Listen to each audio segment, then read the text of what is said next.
I know it's disappointing that security cameras have become somewhat of a necessity these days, but you know, sometimes you got to have something watching over your shit when you're not around to do it. There are a lot of light-fingered scumbags around the place these days, and they love to take off with anything that's not tied down, especially you know, your beloved motorcycle. Unless it's a Kawasaki or something like that, you're probably hoping that it gets nicked, but at least if you've got a security camera, you know, you'll be able to see them taken off with it and wave goodbye and good luck to them before you shoot off down to spend your insurance money on a new KTM. But no, seriously, you need security cameras. And I've been using Wisecam, specifically the V3 Wisecams, for a few years now, and I've got 3 of them here, here, and even one here. And I've got to say, I've been pretty happy with them. I've had no dramas with them. They're all still working just fine. I think I paid something like 25 bucks each for them back in the day when they sort of first came out. They're a little bit more expensive now, but still a worthwhile investment. And yeah, they're not really that expensive compared to a lot of other solutions. Literally, that's all you need to run these cameras is an SD card if you want to record internally to the camera, a USB power supply, and also a Wi-Fi network to connect up to. So I've got 2 old mobile phones set up here on the wall. One's showing the garage, which is obviously a bigger version of it here on the computer screen at the moment. And then I've got a view out the front here, so I can see who's coming and going. And I wanted to get another camera to face the driveway so I can see when parcels, you know, deliveries turn up and that sort of thing, mostly. But also to, you know, for security as well. So because I've been so happy with Wisecam, I thought I'd jump onto AliExpress and grab one of the new V4s. I think to have a better resolution and that sort of thing. It did cost me 60 bucks. But that's including shipping, and you know, it's a 2K or 2.5K or something wireless security camera. Now of course when you get a Wisecam, they will try and get you to sign up to their subscription service, which will let you have a lot more uploads of incidents that get recorded. I don't use the subscription service. You get a certain number for free anyway in the free plan, which is fine, and everything gets recorded to the SD card inside the camera anyway. And you can also of course have notifications sent to your phone through the app whenever there's motion detected or people detected or whatever, but I turned that off too because there's just constant notifications of people moving, cars driving up and down the road. I mostly just use these for monitoring, and also, you know, I have everything recorded to SD cards, so if something does happen I can go back and check the footage. It's also of course a really good idea to have one of these on your porch if you know, get parcels delivered, and you know, a lot of people are getting parcels nicked. Not that you can always do anything about it, but if it happens to be one of your neighbours and you recognise them, well, you can go over and give them the old what for. Anyway, let's quickly unbox the Wisecam V4 and then we'll get it set up and install it facing the driveway.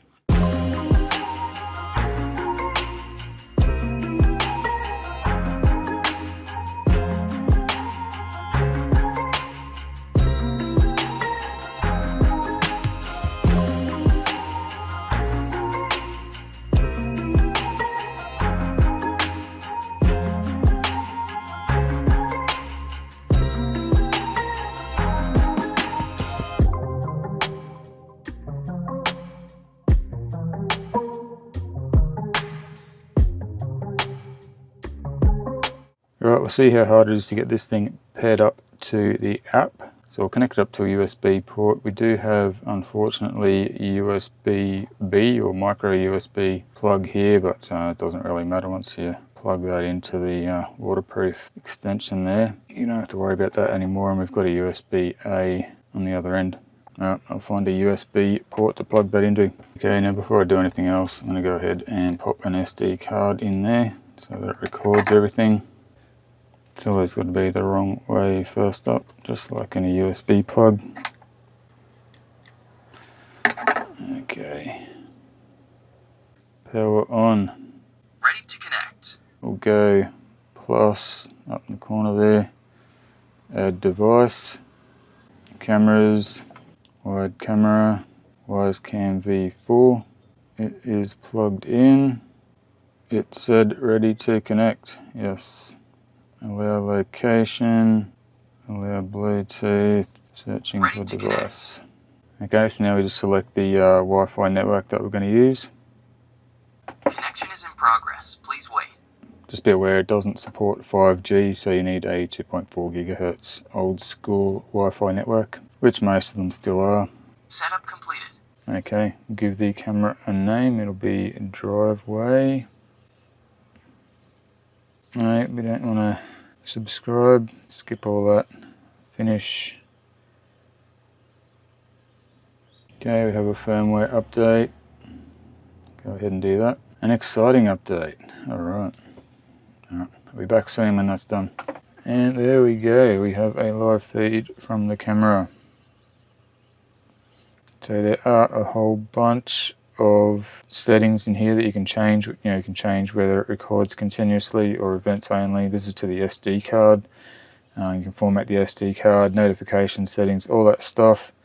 I won't go into too much detail, but yeah, there is quite a lot there. And I'll just show you guys what the footage looks like there. So you can obviously go full screen on your phone. Now, one thing I thought that was a pretty cool inclusion with this new V4 is the light. So if you can see here, there's a little icon on the screen. You can turn on a bright light on the front of the camera. So, if you wanted to warn somebody off if you saw them outside or whatever, or you just wanted to get a better look at them in the dark. The night vision is pretty good, but yeah, if you wanted to light up the area, you can do that as well with the click of a button. Alright, let's go install this thing on the back of the Moho. Alrighty, I'll plug him into the power just here. Feed it out through the window. Alright, just going to stick it up there. I've already got the washer double-sided tape to the Moho so it can stick there magnetically, and I'll just adjust it. I'm going to need both hands to do that. So just handy if you bring your phone with you so you can check to see if it's pointing where you want it to point. It's looking pretty good. It's up there like that. Okay, so now I have the new camera set up here on the top phone screen, and the old V3 showing the house there on the bottom. Pretty good. So a really nice picture there. Good connection, good real-time view. Cool. Okay, so it's getting dark out here now. Let's see how dark it is. That's how bright the security cameras show. Still, they haven't switched over to infrared mode yet. Okay, it's now fully dark outside. This is the new V4 camera on top here. You can see it hasn't even gone into infrared nighttime mode yet. It's still full color. The old camera is on black and white infrared mode, which doesn't really mean much now. There is a street light out here, so it is a lot brighter. Alright, so night vision mode on now. There you go, you can see that's the infrared mode. Turn that back to auto. We'll go ahead and turn the little light on. There you go. It's lit up that area pretty well. Okay, now this is some footage actually from the camera. It's recorded through the app. So yeah, this is full dark, about 3 o'clock in the morning. That's how it looks without the infrared on. You can actually see the stars at the top of the screen there. And this is basically during the middle of the day.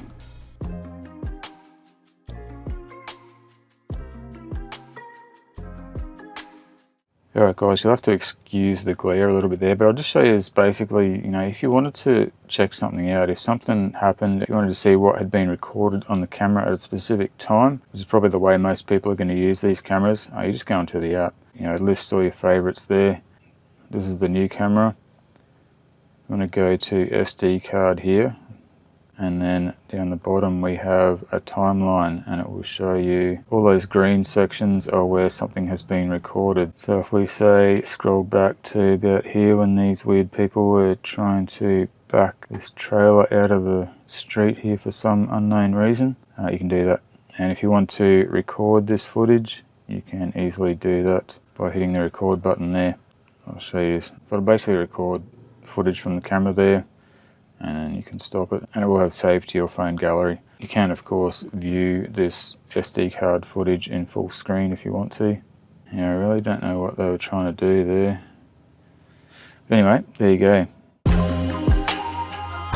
Now the pros and cons of this camera as I see them, it's not really that much different from the V3, which I've been using for years, as I mentioned. I really don't have a lot of complaints, but just be aware that you will need to have a pretty good Wi-Fi signal or else the picture will get choppy. So they do need to be within strong signal range of your Wi-Fi. The video footage from these cameras is really good, I quite like it. The addition of that light in the V4 is really cool. Super easy to mount with that magnetic base. Easy to set up, I wouldn't say super easy, but once you've done them a few times, you know, it's not too bad at all. Now, it's a little bit disappointing that Wyze don't support RTSP in their firmwares anymore. That's the real-time streaming protocol. If you don't know what it is, it doesn't matter. Basically what it does is allows you to view your camera live stream with another program such as VLC video player or whatever on a computer, rather than having to use the Wyze app. The old V3s I can still do that with because they have the RTSP firmware, but yeah, the new V4s don't have that option.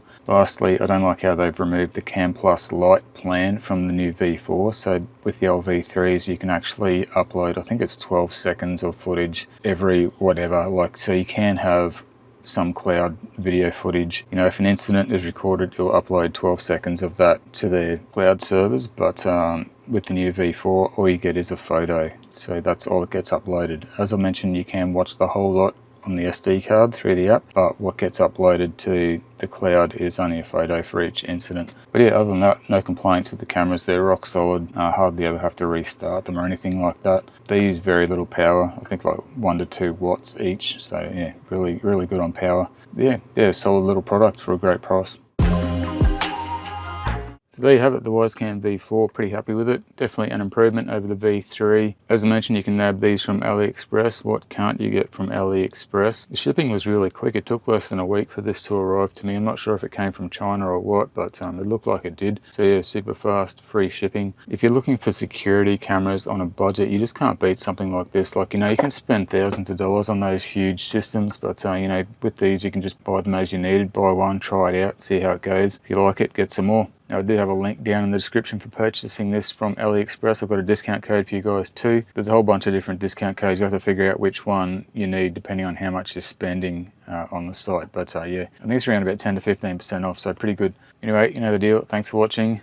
Catch us on the next one. Cheers.